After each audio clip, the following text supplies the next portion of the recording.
The Department of Science and Innovation says businesses and innovators are now working hard to increase healthcare access for South Africans.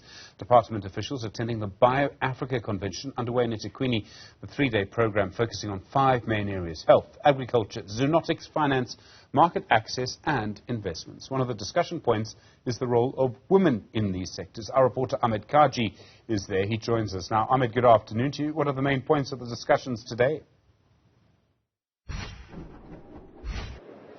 Yes, Stephen, a big part of what we are seeing today is just the effect that biotechnology will have on the healthcare sector within South Africa.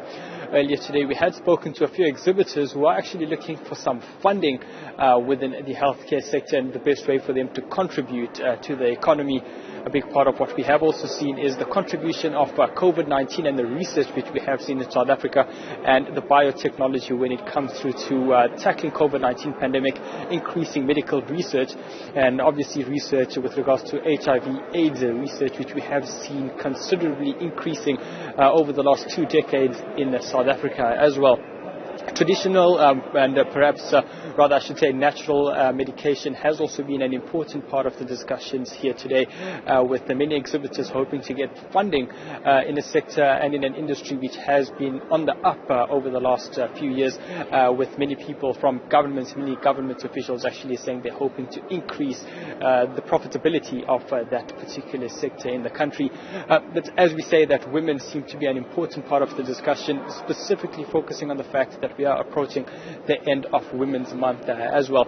A specific plenary discussion was taking place just an hour ago or so, Stephen, here at the Durban International Convention Centre, led by Dr. Michelle McMurray Hunter. Thanks very much for your time, Dr. Michelle. You as the president of Bio International, the importance of women within this sector, how important is it for the representation at a convention such as this one?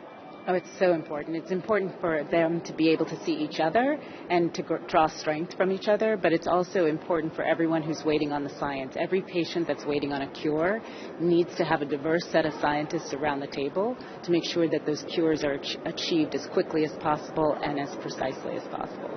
Bringing a convention such as this to South Africa, speaking about that importance of South African women in solutions for South Africa, for Africa, and perhaps the globe as well. How important is it to have such an inclusive approach to healthcare and perhaps the biotechnological inclusivity as well? Well, in many ways, South Africa is leading the world in kind of bringing together women and showcasing the large role that they play in innovation. So much so that I brought my 10-year-old daughter with me from Washington, D.C. so she could see this amazing gathering of scientists of color who are impacting our future. I'm also going to now bring into the conversation Dr. Sia Titela from Africa Bio. Can you maybe just, thanks very much for your time today, just speaking towards, bringing this convention to South Africa, what are the big takeaways that many of the exhibitors should be taking? I think it's a sign that there is innovation within the African continent and we're able to produce some of the solutions that we need as a continent, but we can't do it alone. We've got to have the partnerships like Dr. McMurray Heath now and others that are coming to say, Africa, how do we work together to find these solutions, and how do we take some of our entrepreneurs within the country and showcase them to the global space, to the global world of investors, of partners and collaborators. So that's what we want to do, bring the world to Africa and take Africa to the world. We've seen from the discussions taking place today that the COVID-19 pandemic and Africa's role with regards to vaccine technology, but also the difficulty in vaccine access.